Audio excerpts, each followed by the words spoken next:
Hi, everyone who's listening. This is another episode of Hybrid Chats, which I, Irina Jambazova, head of comms at Boundless, have with my partner in crime, John Reardon, chairman of Grow Remote. Today, you are seeing me and listening to me from my home in Dublin. John, where are we speaking with you today? I am down in deepest West Cork, right overlooking the Atlantic. So you see kind of a tough enough view there, having to look out at the rain and the beach. But yeah, good place to be to clear the mind every now and then. Perfect day for the beach today. Yeah. Seems like. So yes, we are doing our hybrid chats, and in this episode, as in the previous one, we are lucky that there's no shortage of articles that we have come across in the last month that we're going to discuss over the next 15-20 minutes. So first up, we have an article in Medium which talks about why working in the office may not be a great thing. The article is written by Michael Pristula. He is a managing director in intelligent and digital workplaces in Accenture. And some of the things he highlights are, things that we've seen and things we know, things like commuting, politics, distractions. No really surprises in there. But I'm curious, John, what were some nuggets for you that stood out in this article? Look, I think the most telling line in this whole piece is that Michael states that, quote, the workplace is about people. And this is key. The last 3 years really has changed many people's views on work. And work is no longer a place. So the term workplace to me really needs to be retired, because there's work and there's place. They're not all rolled into one, because it's an outcome. It's a series of outcomes. And perhaps the best way to phrase it is you probably want to call it an output rather than outcomes. So for a lot of people, like I said, work isn't really a place any longer. So I would like for us to retire the word workplace. So then you go back to the main premise of Michael's article, and he talks about things like commuting. When there's pure flexibility in the workplace, or an aspect of flexibility in the workplace, commuting is largely diminished. So that's an opportunity to defray that point of friction. When you're in and out of an office on a more flexible or more infrequent basis, it does strip away some aspects of office politics, which is another point that he talks about from a negativity perspective. Another thing he talked about was distractions, and that is amongst the bad things in the office. Well, we've all discovered over the course of the last 3 years that one of the most significant benefits, done correctly, of this new flexibility in work is that you have this opportunity to get this kind of downtime, this alone time, and this deep thinking time, which essentially eliminates distractions. So in essence, while Michael does lay out some of those bad things about the office, like the commuting, the politics, and the distractions, I think we all intuitively know, and we've intuitively experienced over the last couple of years, that a much more flexible approach to work has actually eliminated much of those problems or obstacles. Yeah, it's a really good point you're making, and I love this idea that little by little we move away from place. Workplace is in the physical something where work is done, but it's more the output. But my feeling is it's going to be a couple of years maybe before we get there. And interestingly enough, to counteract the Medium article, we have another one from the New York Times. Working from home is less healthy than you think. That's the title of the article, and it basically goes into highlighting some of the ills, kind of pun intended, of working from home. Again, no surprises here. You may be moving less. You may be more socially isolated. There may be a deterioration of mental health. Things we know are possible with some people, right? Interestingly, here the article actually ends up quoting a study. So isn't it, even though it's in the opinion piece, it's in the opinion section, it's an opinion piece. It's not purely an opinion. It cites a study that was done from the Department of Human Studies in Libera Università in Rome, Italy, last year. And they were studying basically the impacts of COVID-19 and the working from home and how that impacted people. And their findings are very mixed. Yes, for some people, it did deteriorate their physical or mental health. In others, as you mentioned, gave them a lot more productivity. They felt better. They were actually more active, right? They actually, the less movement thing wasn't a thing there, because in the middle of the day, they'll go for a cycle or they go for a walk or a run or something. So while the study gives these mixed results, the article, even though kind of at the very end talks about, yeah, maybe there, for some people it's okay, the majority of the article talks about the struggles. Remote work, working from home is the struggle. You will be less motivated, you'll be you'll be isolated and all that. And I don't like these absolutes, especially given that the cornerstone of the article is a study that proves it's not an absolute truth. Why do you think when we talk about work from home, so much of what's out there is about struggle? It's so hard. Why is it so difficult to bring these more nuanced views? Well, let's look at the very essence of newspaper articles, and we are all well used to the term clickbait. You're much more likely to read an article if it has a catchy headline that says something like remote work's not good, right? Because you'll be, I'm going to tune in to read it. Okay, so I think what we need to really understand here is that when you pare back and look at the research that Libera Università did, they actually they looked at both sides of it and talked about things that were better and things that were worse. We all know examples of people, for example, during the pandemic, who are still a year or two later complaining about the pandemic belly because they became more sedentary. But then you have people on the other side who are saying, hey, I got totally shredded through COVID-19 because I had the opportunity to get myself fit. But one of them is going to sell a whole lot more newspapers, and that is talking about the negative. And we know that. I mean, unfortunately, bloodshed sells newspapers and sells articles and is a point of clickbait.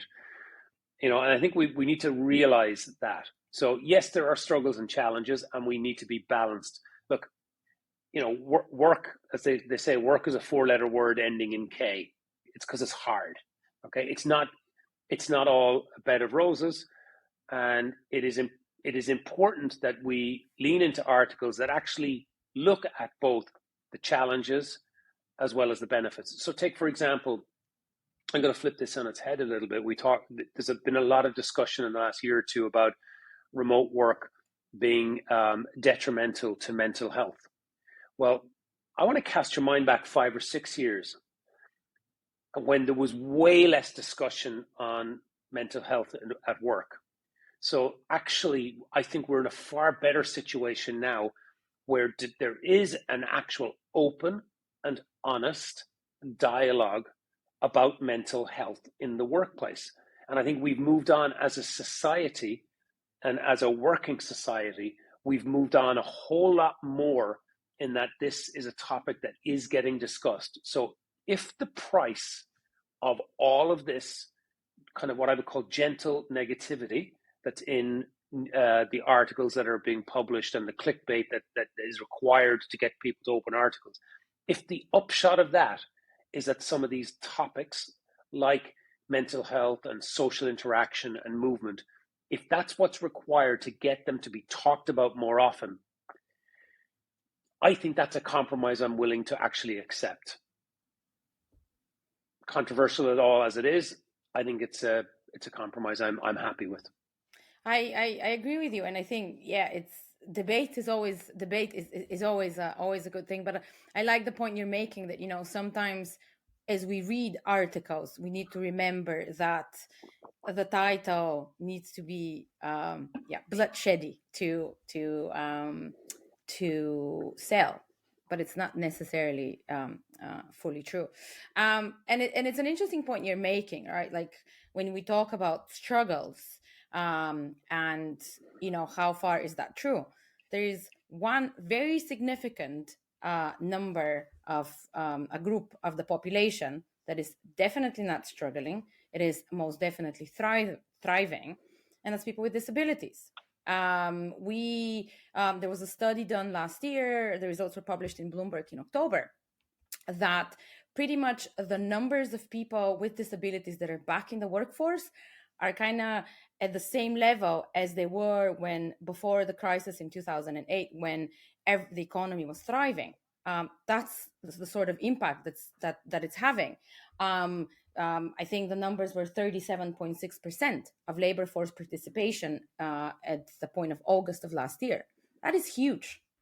So when we talk about struggles, and who's struggling, it's people that actually like to work alone and have a way of organizing their day. They won't be struggling, and certainly people with disabilities.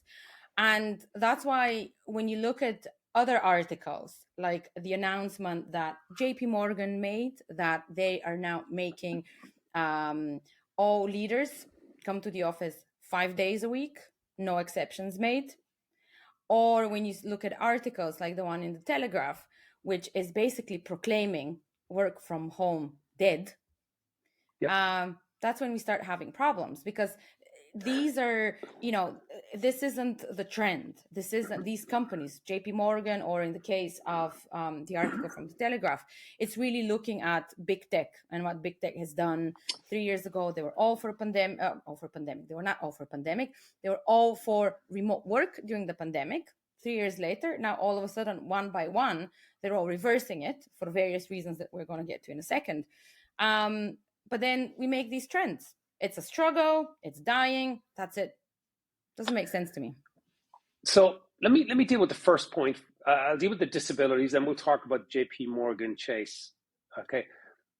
So the data that you're referencing from Bloomberg said that the labor force participation for people with disabilities in the US was up to 38%, 37.6%.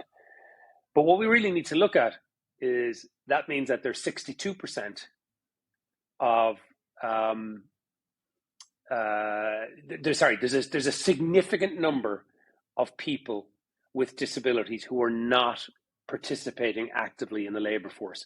Now, I'm going to go back 20 years in my career. The first time I got involved with remote work was with a company that was based in Florida, and the basic premise of the company about 5 years before I joined was to enable people with disabilities and those who were marginalized to access employment. So this is an ongoing long-term issue.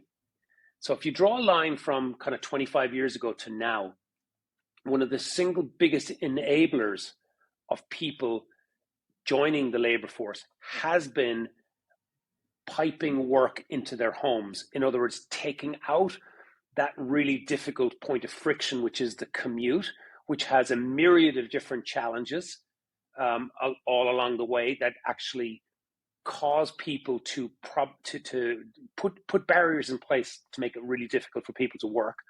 Piping the work into the home is a whole lot easier. So really, I'm not surprised that that labor force participation is amongst the disability community is rising, and long may that continue, because I think all aspects of remote work and hybrid work and distributed work will underpin and will be an even bigger foundation stone for that. So let's go on to JP Morgan Chase and the work and a mandate. Return to office mandate, all managers need to come back 5 days a week, blah, blah, blah. Yeah, one could surmise that there are not people with disabilities at JP Morgan, and I'm sure somebody from JP Morgan Chase would love to actually say that's actually not the case, and we do this and we do that. But clearly, they're not making a long-term play to facilitate and really grow the numbers of people with disabilities in their organization. They're willing to deal with the status quo. That's their choice as a business. I don't necessarily agree with it. Where I do disagree significantly is this mandatory return, this RTO, return to office mandate of 5 days a week. Now, that's their choice as a leadership team. And I think we need to be balanced for a second. It's really easy to start throwing stones at JP Morgan Chase and say, oh, they're all wrong, they're all wrong. Typically, in a situation where with a lot of flux like we have right now, you have a large cohort of companies heading to the right, moving towards a more flexible work offerings, incorporating hybrid, allowing people to work some aspects of remote, et cetera, et cetera, et cetera. And the herd is basically going in that direction and for the betterment of society. What that always opens up, and we must never forget this, it opens up a seam over here on the left-hand side, and I'm not talking left and right politically, I'm just saying on the other side, for organizations to actually go, hang on a second, we can corner a piece of this market by being very much not like the others. So I think the JP Morgan Chases and some of the finance houses particularly that have always been very office-based and always very financial district, CBD, central business district related, it's easy for them. Also because the average salaries in those organizations are in the hundreds of thousands of dollars, and it's kind of easier to mandate a requirement when salaries are at that range. It's easy enough, not easy enough. It is valid for them to be able to enforce those policies and require people to come in, because they're probably not going to see that level, a quick level of attrition. It's hard for people to wander away from a $250,000 a year job just willy-nilly. I mean, they're not available on the street corner as widely as other jobs. So I'm not surprised that they're making that play. There is one other aspect of this that we must not forget, is that a lot of these mandates are coming from financial institutions. And one of the things that underpins what a lot of financial institutions are built upon is their loan book. And their loan book is heavily invested in real estate. So if they give a strong message to the markets that they're not bullish on real estate, it's giving a very weak signal to the marketplace. So to a certain extent, they're protecting their own balance sheet by continuing to propagate the I won't say the myth, but propagate the story that the central business district is alive and well.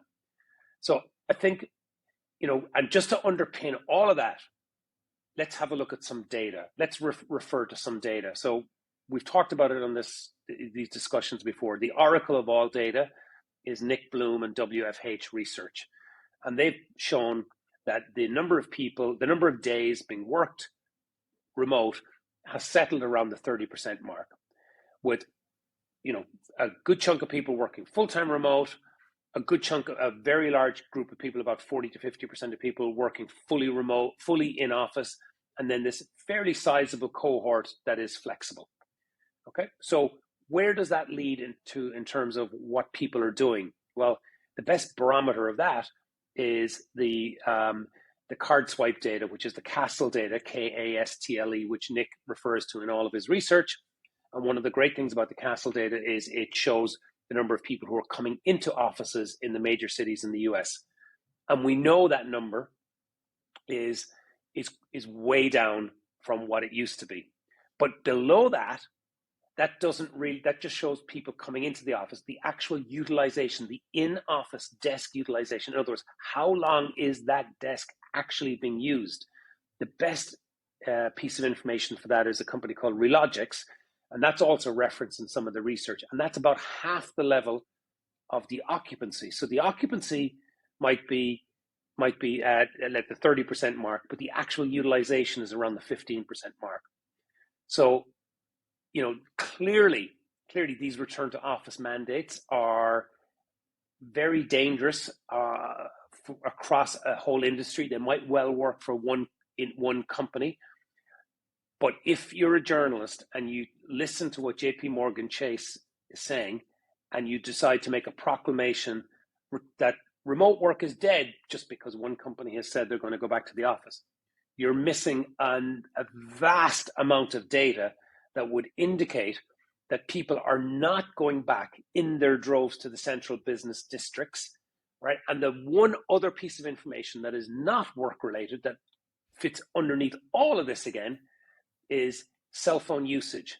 And there's some very interesting data that talks about the cell phone usage in the major cities in the US between the fall of 2019 and the fall of 2022. All right. So you have to assume that the fact that there's a 32% decrease in cell phone activity would equate to approximately 32% less people in the central business districts between the fall of 2019 and the fall of 2022. And just in case anybody thinks that's bullshit, go and have a look at the public transportation data. And that actually supports the fact that people aren't there because they're not traveling there, which means they're not using their mobile phones, which means they're not necessarily in the desks and they're not necessarily swiping in. So despite what companies like the JP Morgan Chases of the world are saying, that we're demanding everybody reports back, people are not coming back. And before you read an article and say, oh, everybody's coming back just because JP Morgan Chase says they are, the data does not support the proclamation that I'm commanding people to do it. So I think this is a building that has a foundation of quicksand, and I'm quite interested to watch how this plays out over the next couple of years. A long time more to play in this. Absolutely agree with you, and I think you're making a good point. Ultimately, every company has its own reasons why it's bringing the mandates to come to the office. Yes, it's more than just JP Morgan. The foundation of the proclamation that the Telegraph is making is actually based on big tech. We know big tech has the tendency of speaking very loudly and creating the sense that what the 5 big companies do must be what the entire tech industry is doing, which is very much not the case. So, it's up to journalists to decide, who they're going to listen to when they make proclamations. But ultimately, and the reason why we started this in the first place is the average Joe that has, a 20 people company or a 50 people company and is trying to make a decision, what's the best way to go forward for my people, for my business. And they hear all of this coming from JP Morgan and Meta and Google and, whatever company. Essentially, the advice for them is, yes, you can hear what these companies are doing, but you can also see the data, as you mentioned, Nick Bloom's cell phone data, transportation data, and then decide, ultimately who has the last call. And I think it was in last episodes when we spoke about Allstate. And Allstate, what I loved about the way they look at this is they treat their employee as their customer. What does this employee want? What does this customer want? What they want, this is what we're ultimately going to do. And I suppose to kind of end on a good news in terms of Cork, where you are you're sitting in right now, but also in terms of something that shows that some companies don't believe work from home is dead. Zoom recently acquired WorkVivo, which is a employee experience provider, and the argument is that probably one of the reasons Zoom decided to make the acquisition is as it tries to become more than just a video conferencing tool, but rather to facilitate more and better communication in a remote work setting, that this would be an addition to its offering. What do you make of the acquisition, John? I think it's very exciting. I think you're spot on this. Is that video conferencing as a tool has got to become a very busy market. And while Zoom advanced significantly and became a verb in March 2020, just because their market cap exploded. I think they got to about 160 billion, which is an enormous market capitalization. I think they're back down in around the 25 million mark, roughly, I think, at the moment, which is kind of probably more realistic. I think what it shows is that there was an element of hype as to what the overall video platforming industry was going to become. It also attracted an awful lot of other people. So to me, and I have no knowledge in this space, this is just kind of idle speculation. It would indicate to me that it's a smart play from Zoom to add a bunch of other really important long-term employee engagement pieces to their artillery. And it's great to see an Indigenous Irish company that has grown quite rapidly over the course of 4 or 5 years, or 5 or 6 years, should I say, and to have them being acquired by a very large company like Zoom is, it should warm the cockles of the hearts of a lot of folks in the Irish entrepreneurial arena, that we can and do attract very, very strong investments, and it augurs well for the Irish ecosystem. So all of the people who are involved in the ecosystem that is the Irish entrepreneurial scene should be proud of this, and nobody should be prouder of this than John Goulding and Joe Lennon from WorkVivo, who've done a fantastic job with WorkVivo. Absolutely. And hopefully once the acquisition happens and the two products merge, then if there's people struggling with remote work or feeling not as connected, hopefully that will be addressed as well. Anyways, thank you, John, so much. I think this is all the time we have for the myth busting of this month. As always, if you have any interesting news that you come across, please share them with John or myself. Give us your commentary. We would love to hear your thoughts on all of these news, data, opinions. Again, no shortage of them. So we're always happy to discuss more things. But for now, thanks very much, and we'll see you next time. Take care. Bye.